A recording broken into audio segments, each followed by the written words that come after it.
It's Doc Fire from Custom Cockers, and a little video on shipping.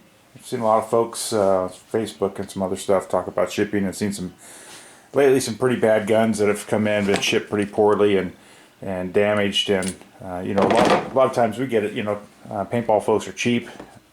We all want the best deal. When we sell our stuff, we try to ship this off as quick as possible. Sometimes it's not as nice, and so you know how to do shipping, you know, right if you don't have all the tools, all the nice stuff that some of these companies have with all the peanuts and bubble wrap stuff like that.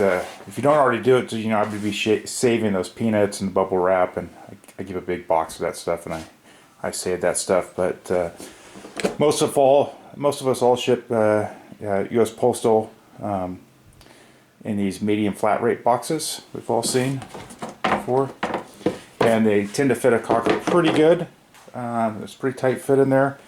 You can put a cocker in a barrel that's not too long. I think a 12-inch or a 14-inch on angle will work, and with some peanuts. But the problem is that these boxes have got much thinner now with these flat rate. I mean, it's pretty much paper, and there's really no support in them. And you're seeing a lot of stuff where the pneumatic, especially the ram, gets bent, and obviously beaver tails.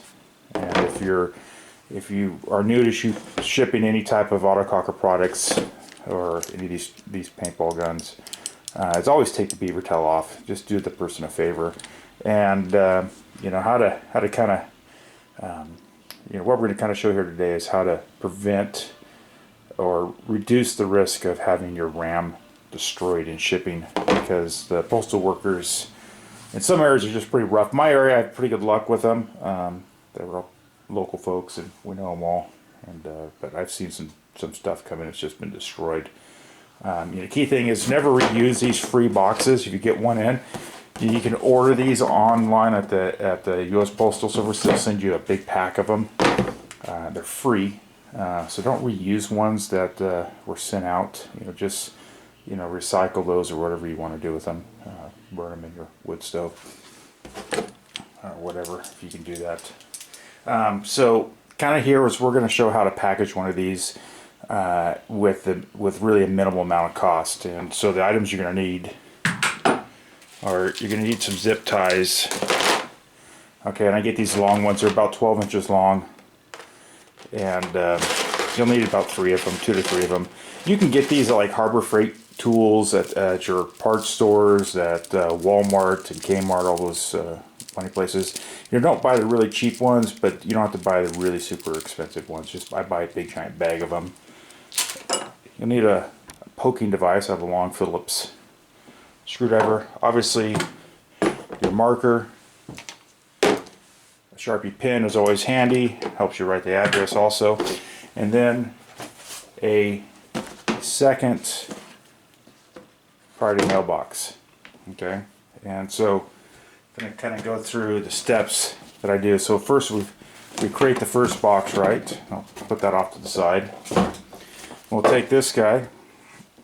What we're going to do is we're going to open it up, and we're going to invert all of the tabs, okay, on both sides. Stuff them all in. There's no cutting required. You're not going to cut your fingers like that. Just invert all these tabs in. Alright, so they're all inverted, so now you can run the box flat, and that's what you're going to have when you're done.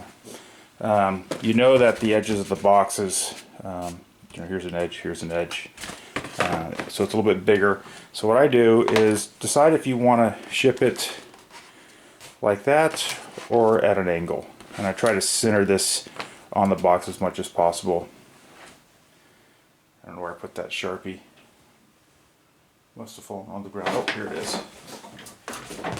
Alright. Hold on a second, let me grab another Sharpie. Alright. So what I do is I just kind of trace around the marker, myself a general idea of where things are, and that gives me the general shape of things. Put this back here. And so what I'll do is I'll go, my first 2 holes I punch is I punch one here in here, and then I do one back here and over here, and then the same one here I'll punch another hole here. So those are the 3 areas that I punch holes, and then I run these zip ties through and I zip tie it up. So I'll show you what that looks like with one that's done.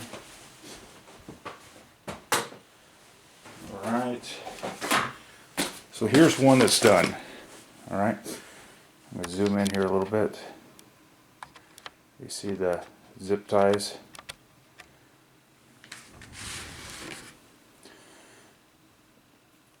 And so that's wherever you feel it's needed to put the zip ties, I would do that. And you'll see that I have, zoom in a little bit more, pull this up in the frame. And right there is in a Ziploc baggie, I put the screws for the beaver tail, and I just use a regular Ziploc baggie. You don't have to use a Ziploc baggie, you can just use some packing tape, and you can packing tape that beaver tail to the box itself right there, and the screws. You know, you can do that. Sometimes that packing tape is a pain in the ass to get off the part that you tape down. But that's another thing, you don't want to use a Ziploc baggie.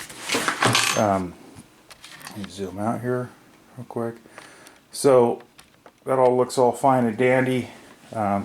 You'll fold up the edges, just bend them up, and I'll show you here in a second. We'll go grab this guy, and we're going to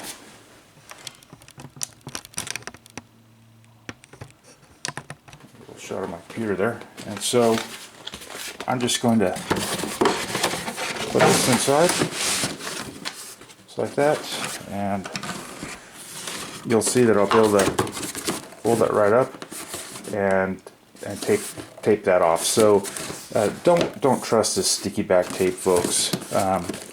Do a good band of tape, even across these little pull tabs if your boxes still have them. Some of the newer boxes I don't think do. That's the easy rip them. Tape over that whole thing so these things don't come apart.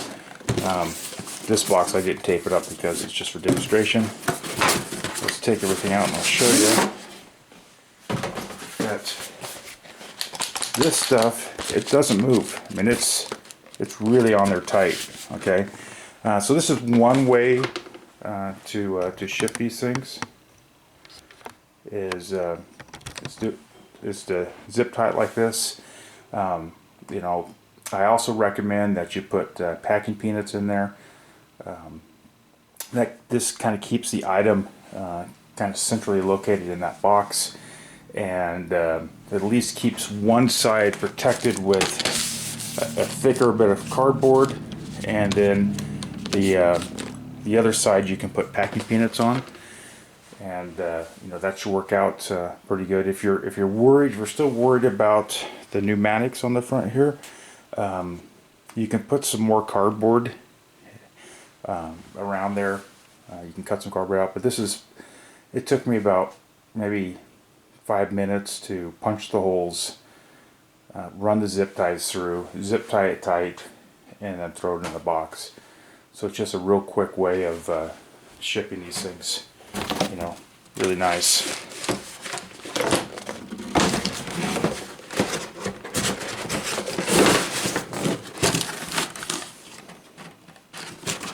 Once again, pulls down really nice.